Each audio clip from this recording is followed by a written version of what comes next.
नमस्कार, स्वागत है आप सभी का एसीएन न्यूज पर। मैं हूं शाहीन खान। नजर डालते हैं खबरों पर। मुख्यमंत्री विष्णुदेव साय ने कहा है कि छत्तीसगढ़ ने हाल ही में अपनी 25वीं वर्षगांठ पूरी की है और हम इसे रजत जयंती के रूप में मना रहे हैं।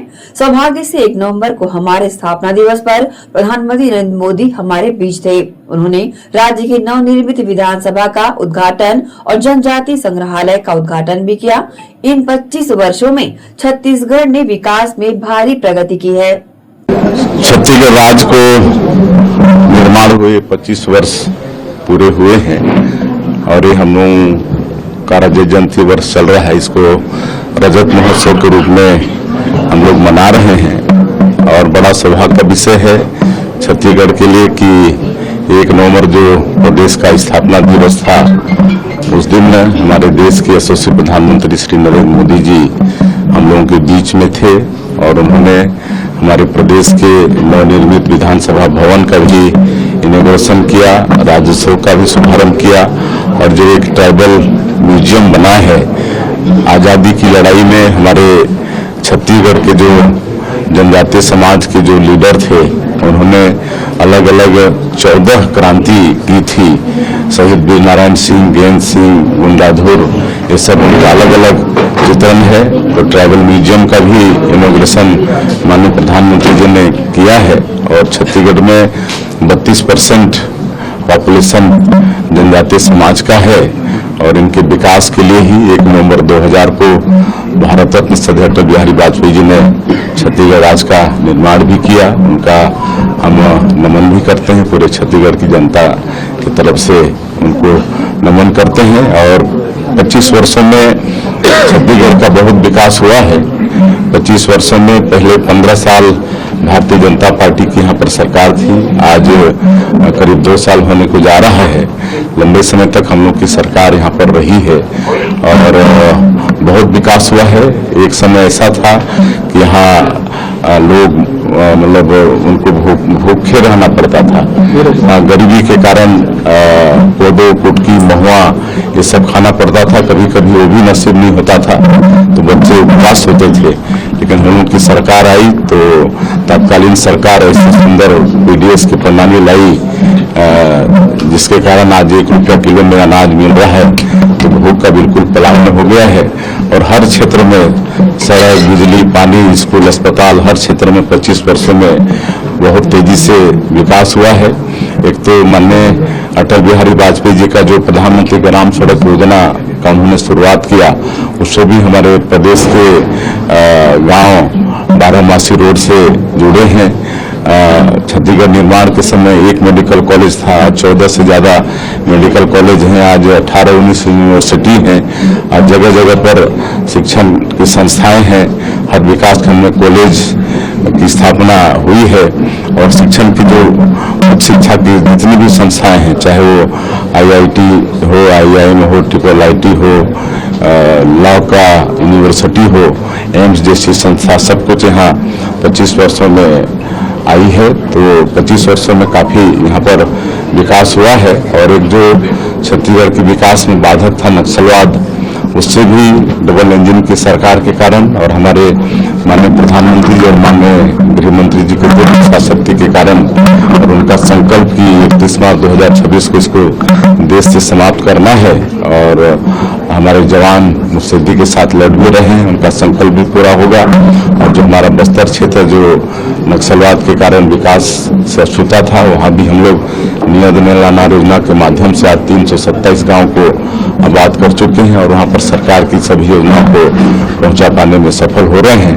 और माननीय प्रधानमंत्री जी का जो 2047 तक इस देश को विकसित भारत के रूप में खड़ा करने का है, तो हम लोग भी 2047 विकसित छत्तीसगढ़ का विजन डॉक्यूमेंट बनाए हैं और उसको पूरी रूपरेखा बनी है और उस हिसाब से सरकार आगे बढ़ रही है। सर, एक सवाल है, दिल्ली को लेकर। दिल्ली में कार ब्लास्ट हुआ है जिसमें 12 लोगों की मौत हुई है और 19 से ज्यादा लोग भर्ती हैं अभी और घायल हैं, जिनसे पीएम मोदी भी आज LMJP अस्पताल में मिलने हैं। देखिए, तो नया भारत है, आदरणीय नरेंद्र मोदी जी ने बनाया है और ऐसा भारत है जो किसी को छेड़ता नहीं है, और कोई छेड़ता है तो उसको छोड़ता भी नहीं है, और दुश्मन को घर में घुसकर मारता है।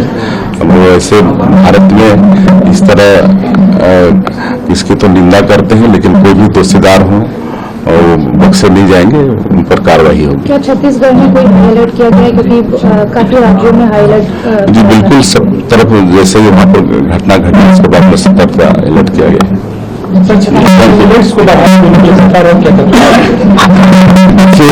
मिलेट्स की काफी संभावनाएं हैं, और हमारा दंतेवाड़ा जिला है जहाँ पर सबसे ज्यादा करीब 13,000 एकड़ से भी ज्यादा वहाँ पर मिलेट्स की खेती हो रही है। और हम लोग एक कंपनी है NCOL, उसके साथ समझौता किए हैं और आगे ऑर्गेनिक खेती को भी बढ़ाएंगे। छत्तीसगढ़ में 15 नवंबर से धान खरीदी की शुरुआत हो जाएगी। इसके पहले पूर्व सीएम भूपेश बघेल ने धान खरीदी और किसानों की समस्या को लेकर साय सरकार पर हमला बोलते हुए कहा कि धान खरीदी की तारीख नजदीक है, लेकिन तैयारियां शून्य नजर आ रही है।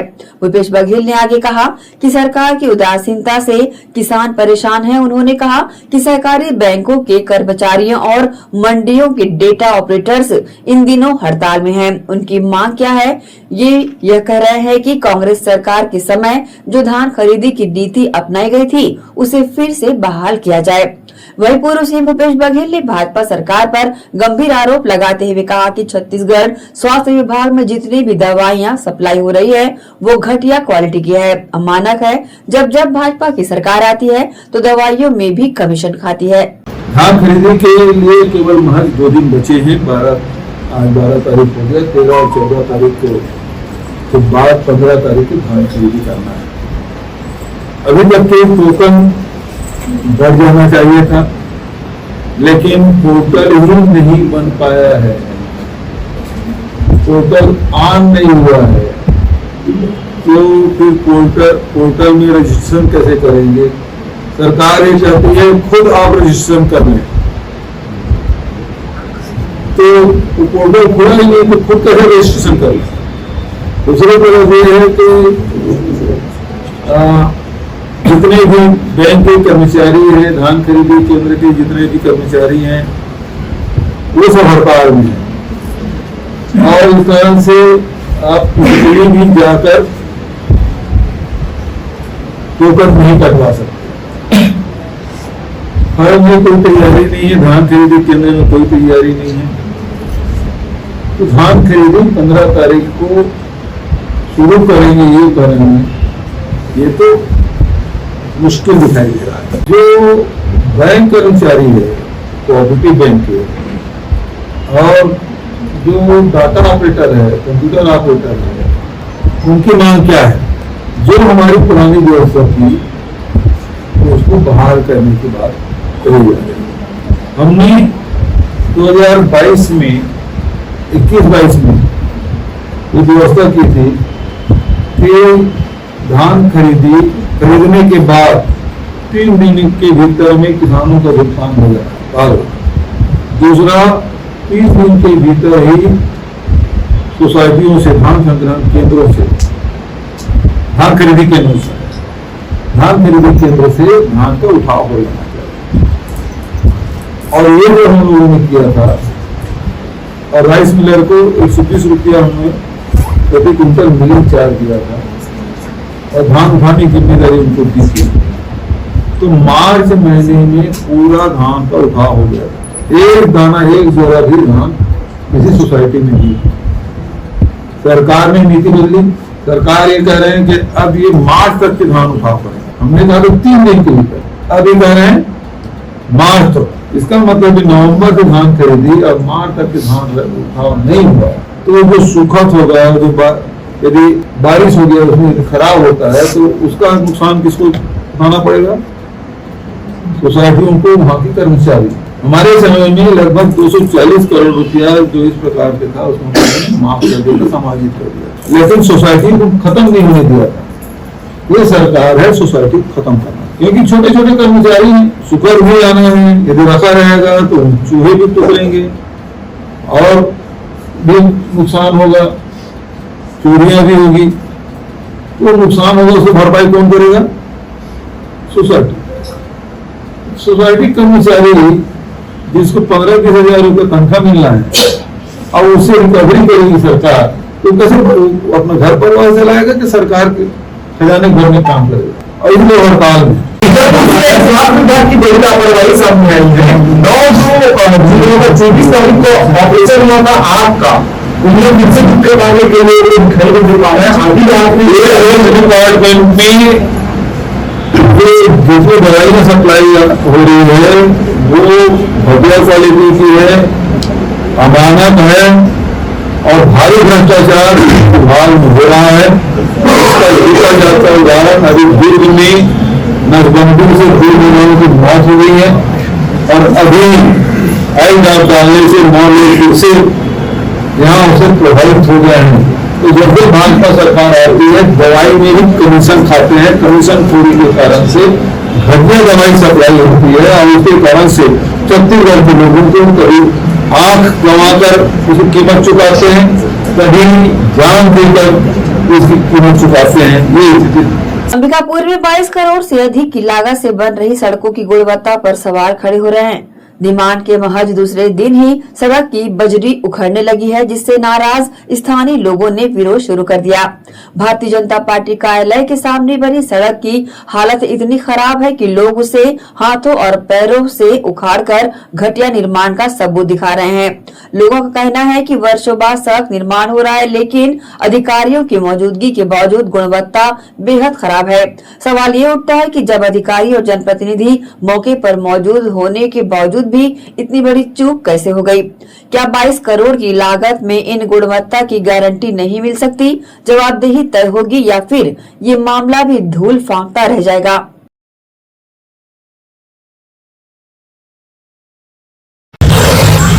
ये कल का रोड बना हुआ है, ये कल का रोड बना हुआ है और ये स्थिति है।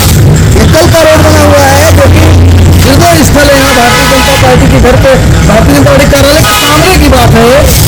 और ये सड़क कल का सड़क बना हुआ है, लाखों करोड़ों की लागत से बना हुआ है, जो कि यहाँ पे सड़क था, इतना खराब सड़क था जिसके लिए पूरा वार्ड की जनता, शहर की जनता बोली है। करोड़ों की लागत से बन रहा है सड़क को पूरा सारे नगर निगम की टीम, इंजीनियर, कमिश्नर मिलकर पूरा पैसे का, आम जनता के पैसे का दुरुपयोग कर बंदर बात कर रहे हैं। देखिए, आज सवेरे शिकायत मिला था कि यहाँ के मोहल्ले के वरिष्ठ नागरिक हैं, कई लोग हैं कि सड़क का गुणवत्ता पूर्वक नहीं बन रही है, तो हम लोग मौके पे पहुंचे। मैं सब बताने से पहले एक चीज और आप लोगों को ये बताना चाहूंगा कि मैं भी प्रतिदिन स्कूटी से मेरे भी आने जाने का रास्ता है और हम लोग विगत 1.5-2 साल से कांग्रेस के जमाने से अभी बरसात आ गई तो बीजेपी के शासनकाल में भी धूल और मिट्टी झेले हैं। तो इतना मान के चलिए कि सड़क को गुणवत्तापूर्वक ठेकेदार को बनाना होगा, उसमें कहीं भी कोताही बर्दाश्त नहीं करेंगे, क्योंकि हम लोग आम जनता जैसे चलती है ना, वैसे हम लोगों को भी चलना होता है। तो गुणवत्ता वास्तव में खराब थी और हमने इंजीनियर को निर्देश दिया तत्काल बुला के कि इस रोड को सुधारना पड़ेगा। अब किस प्रकार का अब काम ठेकेदार को बुला के स्पष्ट कहा गया कि आपको सड़क अच्छा और गुणवत्तापूर्वक बनाना पड़ेगा, ये कोताही नहीं चलेगा। भले से आपका फिर पेमेंट भुगतान रुकना होगा तो भुगतान रुक जाएगा, कार्य का आदेश निलंबित करना पड़ेगा, कार्य उसको करना पड़ेगा, कुछ भी करना पड़ेगा, लेकिन रोड आपको अच्छा बनाना है। इसलिए हम लोगों ने पहले भी, हमारी महापौर भी सोशल मीडिया के द्वारा आप लोगों के माध्यम से स्पष्ट बताया था कि रोड का थिकनेस इतना है और इस क्वालिटी में करना है, तो क्वालिटी से हम लोग समझौता नहीं करने वाले हैं। जनता के भी यही मांग है और हम लोग जनता का आक्रोश बिल्कुल भी नहीं झेलना चाहते हैं। जनता की जो इच्छा है कि अच्छा रोड, और ऐसे भी रोड जब हम अच्छा रोड की कीमत दे रहे हैं, ठेकेदार को भुगतान करेंगे तो हमको अच्छा रोड चाहिए। सड़क निर्माण बहुत ही मानक स्तर पे खराब किया जा रहा है। अभी कई सालों से ये रोड इतना खराब था कि मोहल्लेवासी इतना परेशान थे, कई दुर्घटनाएं हुई, कई के हाथ पर फ्रैक्चर हुई, कई महिलाएं माताएं बहनें हुई और लोग कहते हैं करोड़ों की लागत से ये सड़क जो निर्माण कराया जा रहा है उसमें मानक स्तर पे एकदम हटा दिया गया है, एकदम घटिया निर्माण काम किया गया है। जो एस्टिमेट के आधार पर जो मटेरियल डालना था वो बिल्कुल ही नहीं डाला गया है। और इसमें सबसे बड़ी बात है कि कल सड़क बनी है, देखिए हृदय स्थल है, यहाँ पे भाजपा कार्यालय है और इतना खराब बना है कि आज ही उखड़ गया। पूरा उखड़ गया। इससे मैं आपके चैनल के माध्यम से महापौर जी को, माननीय कलेक्टर साहब को भी निवेदन करता हूँ कि इसकी जांच करवा के अच्छा कार्रवाई करें। दोषी कर्मचारी अधिकारी के ऊपर जो संलिप्त है उन पर कार्रवाई होना चाहिए, क्योंकि सड़क एक बार बनता है, जनता बार बार इस पर भुगतती है, क्योंकि ये आम जनता का पैसा है, इनके घर का पैसा नहीं है। आम जनता का पैसा जो है उन्हें दुरुपयोग करे, करोड़ों रुपए है, इधर बंदर बात पूरा पैसे का कर्ज है और पूरा क्लियर दिख रहा है यहाँ पे कि घटिया निर्माण हुआ है। इसका जांच करें और जांच करके उचित कार्रवाई करें और सड़क पे पुनः फिर से मानक स्तर का बनवाएं। रुकेंगे छोटे से ब्रेक के लिए, जल्द हाजिर होते हैं। आप सब बने रहिए एशियन न्यूज के साथ।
श्री शंकराचार्य प्रोफेशनल यूनिवर्सिटी जुनवानी, जी हाँ, सत्र 2024-25 के लिए प्रवेश प्रक्रिया प्रारंभ है।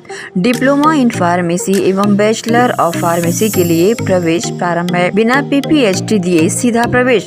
इतना ही नहीं, 10वीं और 12वीं में गणित और विज्ञान के छात्रों के लिए सुनहरा अवसर है। सीमित समय, सीमित सीटें।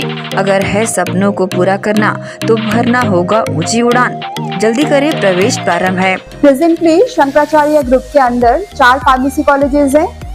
इन चारों फार्मेसी कॉलेजेस में diploma in pharmacy and bachelor of pharmacy की कोर्सेज रन होती हैं। साथ में masters in pharmacy and PhD की कोर्सेज भी हम ऑफर करते हैं। शंकराचार्य प्रोफेशनल यूनिवर्सिटी के अंदर ये चारों कॉलेज एफिलिएटेड हैं and most importantly pharmacy council of India ने चारों कॉलेजेस को अनुमोदन दिया है। जैसे कि आप जानते हैं, Shankaracharya group is famous for its infrastructure, its faculty, its students group, and in every aspect we are on top as from 2008.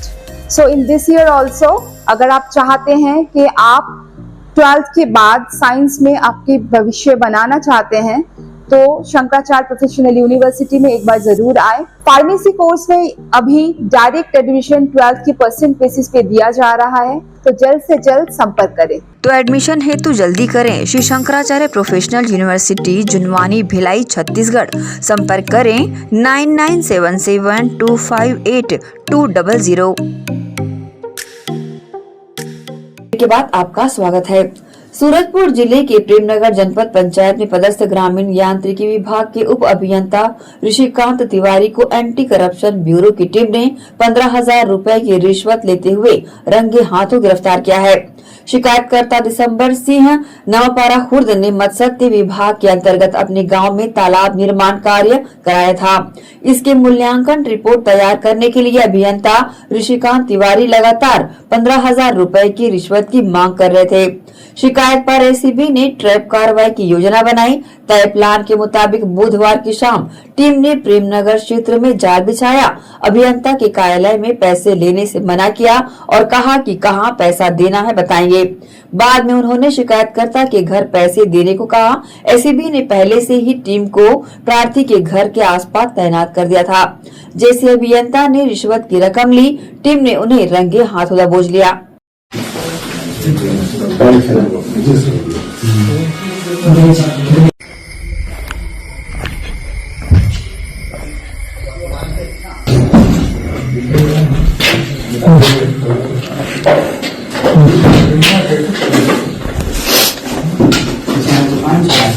Ambagarh चौकी जिले से अवैध शराब में वसूली करने का मामला सामने आया है। यहाँ के आबकारी अधिकारी पर कर्मचारियों से वसूली करवाने का आरोप लगा है। महिला ने आरोप लगाते हुए बताया कि अधिकारी ने अपने सहयोगियों को घर में भेजकर 50,000 रुपए की डिमांड की थी।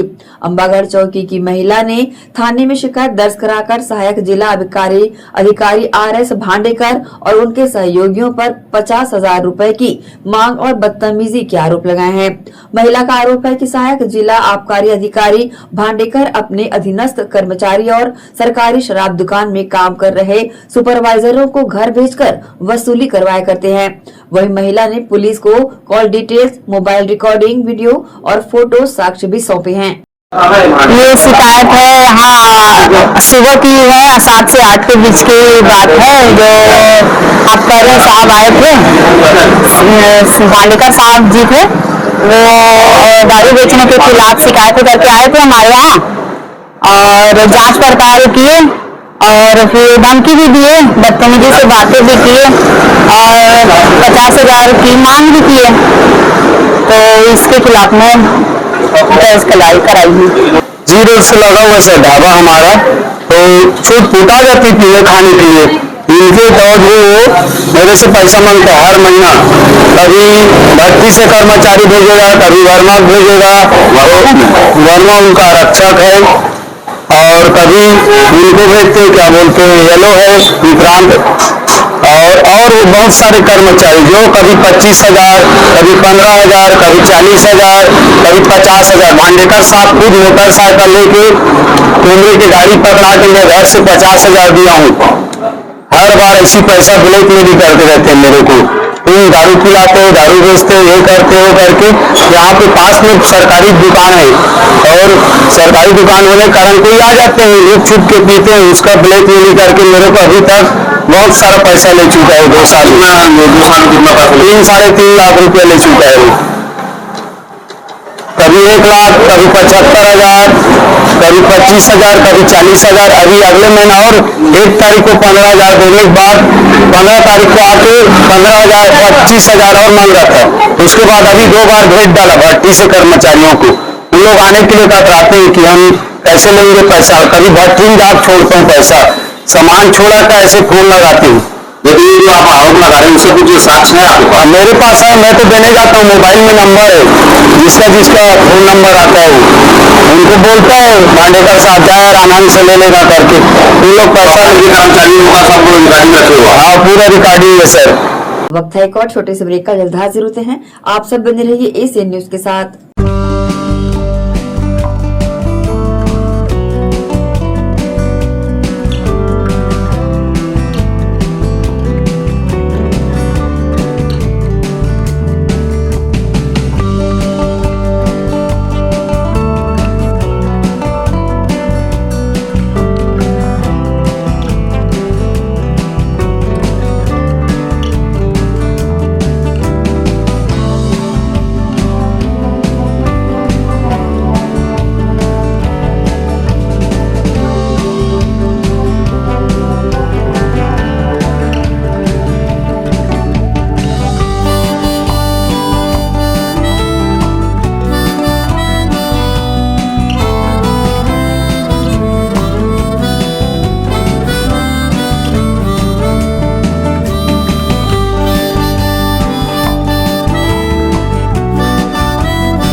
साथ आपका एक बार फिर से स्वागत है।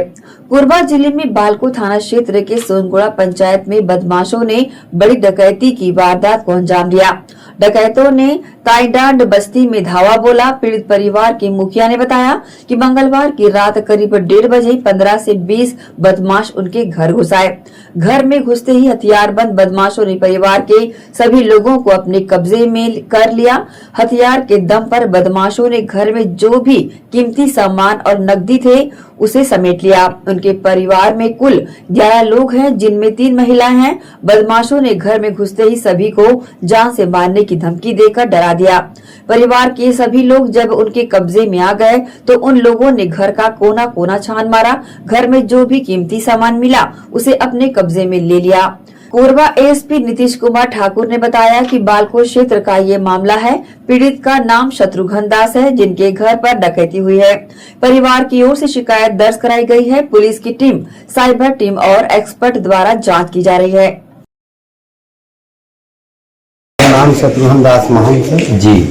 हमारे घर में 1 बजे हम लोग 20 लड़के थे जी, और इधर से आए थे पीछे साइड से, और हम लोग तो सोए थे। अब जब दरवाजा में खोला हूँ तो 4 आदमी मेरे को पकड़ लिए और कट्टर लगा दिए, पिस्तौल लगा दिए, मेरे मिसेज के ने पिस्तौल लगा दिए, चाकू लगा दिए।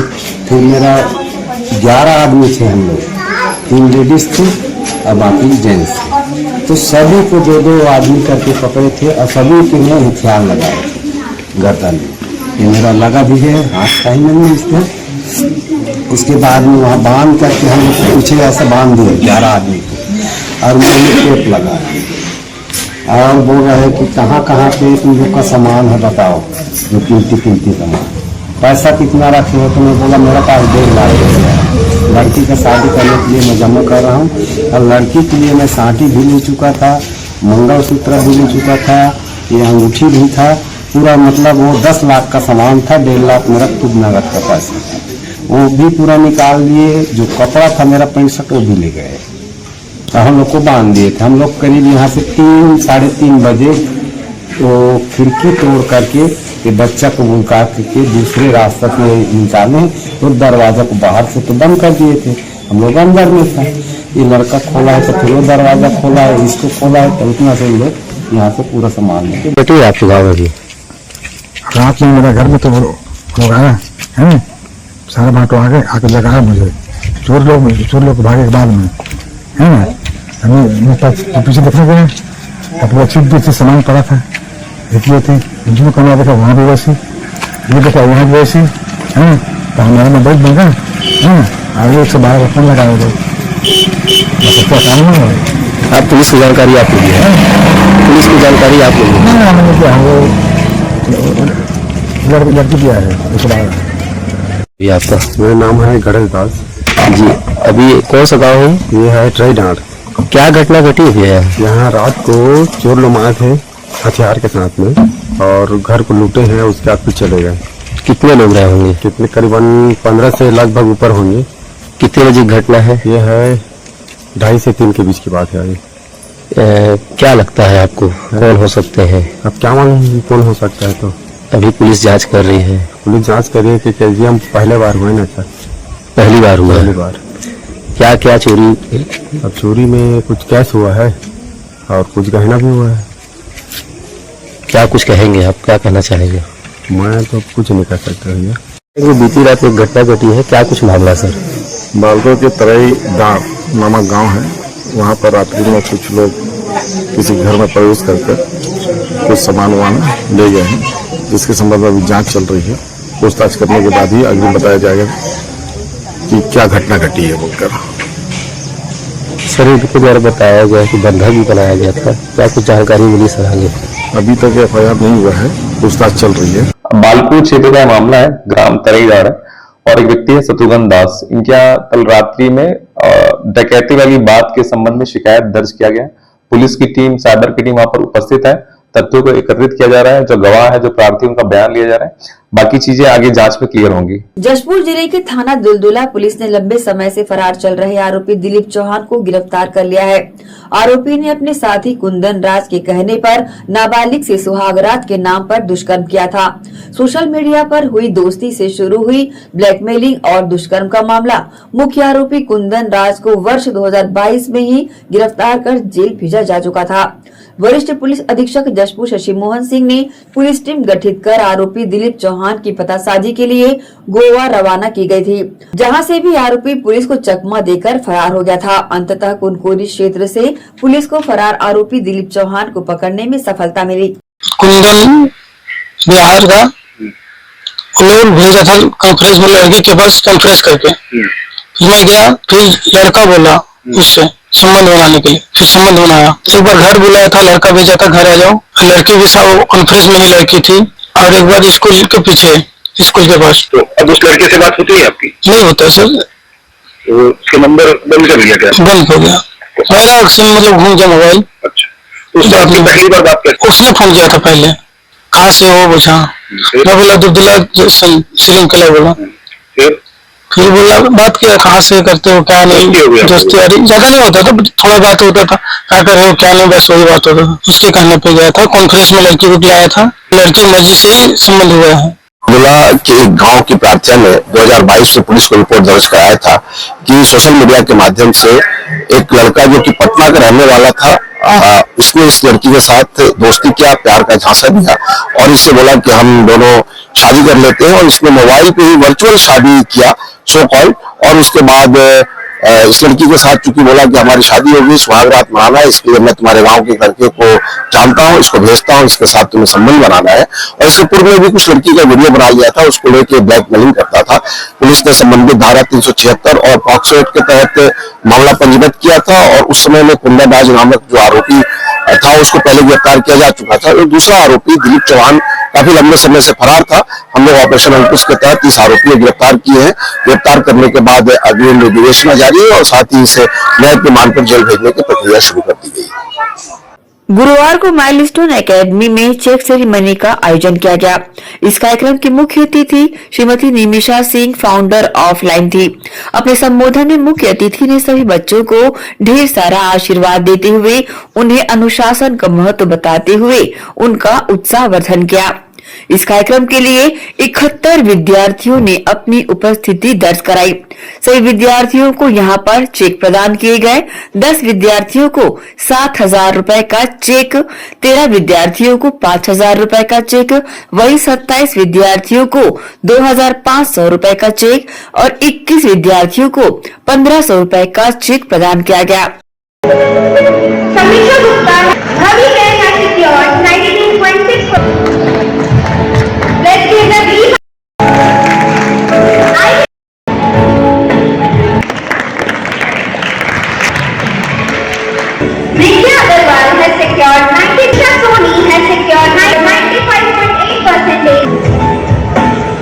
इस कार्यक्रम में अनुभव प्राप्त कर रहे सभी विद्यार्थियों का मनोबल बढ़ाते हुए शाला की डायरेक्टर श्रीमती ममता शुक्ला ने सभी विद्यार्थियों के लिए उज्जवल भविष्य की कामना की और कहा कि आने वाले समय में वे इतने चेक साइन करना चाहती है कि उनके हाथ थक जाएं। अच्छा, एक बात और कहना है अभी उन बच्चों से जो अभी 10th में थे।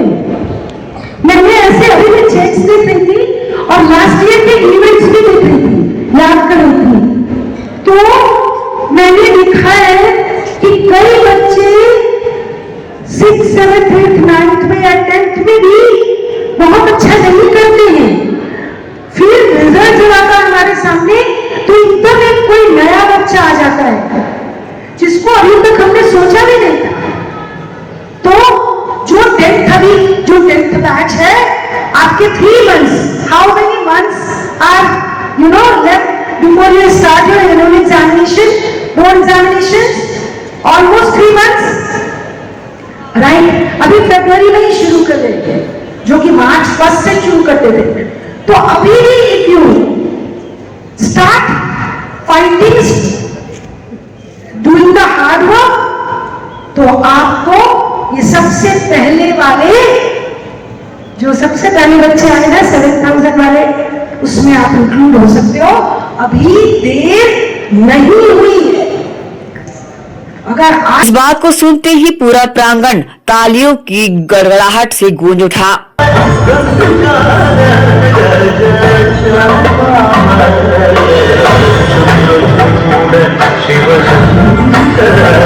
इस कार्यक्रम की सफलता के लिए पूरे माइलस्टोन परिवार की तरफ से मुख्य अतिथि का अभिवादन किया गया और कार्यक्रम के अंत में श्रीमती ममता शुक्ला एवं एकेडमिक डायरेक्टर श्रीमती शुभम शुक्ला ने सभी विद्यार्थियों के उज्जवल भविष्य की कामना करते हुए शुभकामनाएं दी। एसीएन न्यूज के लिए शाहीन खान की रिपोर्ट के साथ ही आप से लेंगे इजाजत। आप सब बने रहिए एसीएन न्यूज के साथ। नमस्कार।